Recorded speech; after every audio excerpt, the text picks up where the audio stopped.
Cars with internal combustion engines are dead.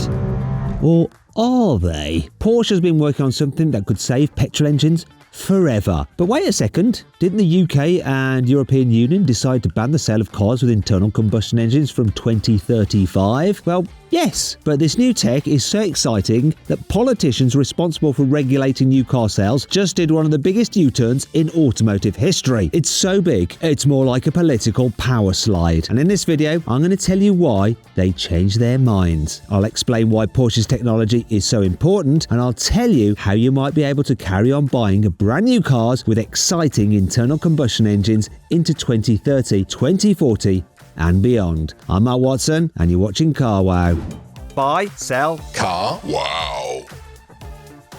It feels like governments all over the world have been waging war against petrol heads. It's one thing to give you a tax break if you buy a zero-emissions car, I get that, but plenty of countries have already decided to ban the sale of petrol and diesel-powered cars completely. I'm not just talking about Lamborghinis and Ferraris with huge naturally aspirated engines and more than 700 horsepower. I'm talking about any car that comes with an internal combustion engine, even cheap cars like the Dacia Sandero. Even hybrids like the brand new Toyota Prius aren't safe. Why?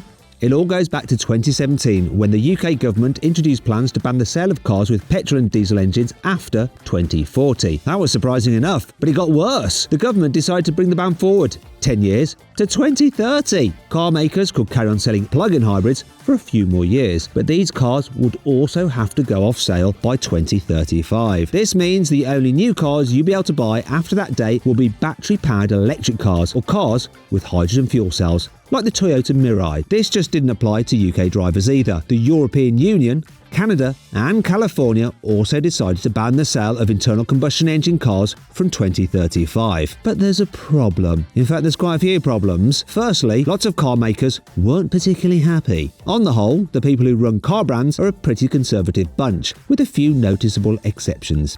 Yeah, that guy. They have to be selective about what sort of cars they develop, and they want to get as much usage out of each bit of tech as possible, to maximise profits. Some big names, including Toyota, were getting worried about putting all their eggs in one big electrical car basket, especially when they've poured so much cash into developing cars with internal combustion engines and fancy hybrid drive systems. In fact, in December 2022, the president of Toyota, Akio Toyoda, warned that the silent majority is wondering whether EVs are really okay to have as a single option. He also said the industry needed to be realistic about this goal to stop selling cars with internal combustion engines by 2035. In fairness, Toyota hasn't exactly been leading the electric car push. Sure, it helped make hybrids popular with the Prius, but it didn't launch its first bespoke electric car until the BZ4X came along in 2022. But Toyota isn't the only car maker getting cold feet about the 2035 electric car deadline. BMW is speaking up too. It kicked things off more than 10 years ago with the i3, and now it has loads of EVs on sale, including the i4, the iX3, iX, and the new i7. And it's about to launch the new i5 too. But the company's boss recently said that a pure EV world only works if you have, and I quote, an abundance of renewable energy, a seamless private and public charging infrastructure network, and access to raw materials. And guess what? We don't have all those things right now. So on one hand, you have governments wanting to reduce CO2 emissions from privately owned cars, and on the other hand, you have some of the biggest companies in the world saying that banning internal combustion engines isn't the best way to do this. It looked like they'd reached a stalemate until this week. EU legislators allowed car makers to sell cars with internal combustion engines after 2035 on one condition: they have to run on synthetic fuel. So what on earth is synthetic fuel, and what has this got to do with Porsche? Well, petrol and diesel are made from oil. This oil is drilled out from underground and is made from organic material that has been compressed over millions of years. This is why petrol and diesel are called fossil fuels. Synthetic fuels are completely man-made. You don't have to drill wells to get it out of the ground. These fuels were originally invented around 100 years ago. Since then, this technology has been fine-tuned and developed by companies including Porsche into something called e-fuels. The important thing about e-fuel is that it can help turn any car with an internal combustion combustion engine into a carbon-neutral vehicle. That's right, you could hoon about in a 911 Turbo S doing 0 to 60 miles an hour in less than 2.6 seconds, and the whole time